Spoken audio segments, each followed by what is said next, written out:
Bonjour, hier nous avons appris l'arrestation d'une gamine qui ces derniers jours donne des insomnies à la morale et aux mœurs. Elle brille par la publicité sur son intimité et ses choses compliquées avec les gens.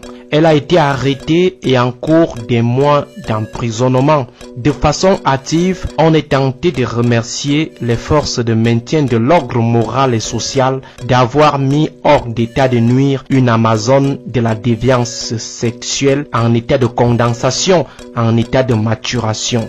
Quelqu'un ne saurait disposer publiquement de son corps avec autant de liberté et d'enthousiasme, surtout une gamine. Du coup, on est tenté de se laisser emporter par une certaine jubilation. Seulement, à regarder de près, on a quelques questions à se poser. D'abord, est-ce vraiment la meilleure solution pour neutraliser l'anarchie libidinale doublée d'un appétit fou de notoriété et du luxe de cette petite fille aux pratiques et à la moralité d'adulte? La prison peut-elle résoudre les problèmes de comportement sexuel incontrôlé d'une adolescente? En fait, nous interrogeons là, du point de vue social, les vertus thérapeutiques de la prison pour une patiente qui présente les symptômes de folie pornographique et de prostitution pouvant contaminer les jeunes de son âge et de sa classe sociale. Les conditions carcérales ne pourraient-elles pas aggraver son moral d'enragé social qui reste déterminé à inscrire son nom au fronton de l'industrie du sexe? Et si le maintien de l'ordre psychologique était privilégié au détriment de son arrestation, puis sa condamnation probable?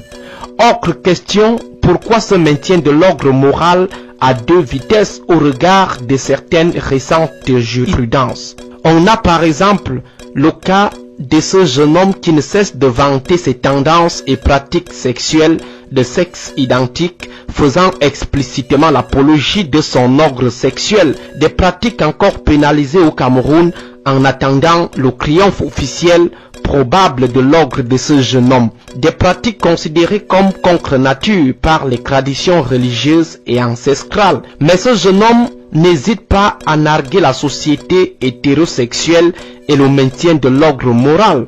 On a aussi le cas de cet athlète de haut niveau qui n'a jamais été inquiété ni sa partenaire après la circulation sur les réseaux sociaux de plusieurs de leurs jeux compliqués.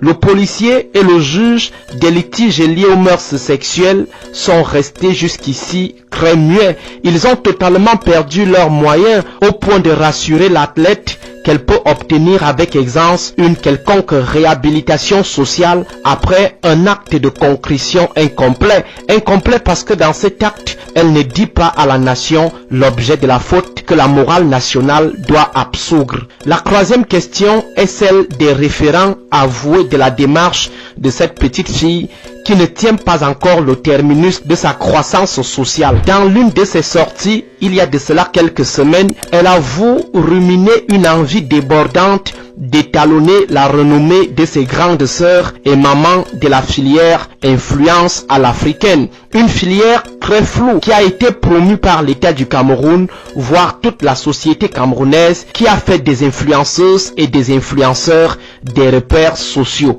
Cette filière est d'ailleurs très arrosée par les gros bras de la baronnie du 6 novembre. Les produits de cette filière bénéficient de plus en plus des égards de la République. En matière de belle vie, de vie princière, selon leurs récits, ils viennent derrière les détourneurs de fonds publics. Vérité ou pas, notre petite héroïne du sexe, tout comme ses jeunes sœurs qui dorment sur les pages Facebook, TikTok et Instagram de ses grandes sœurs et mères influenceuses, pensent que la filière influence paye cher, paye gros.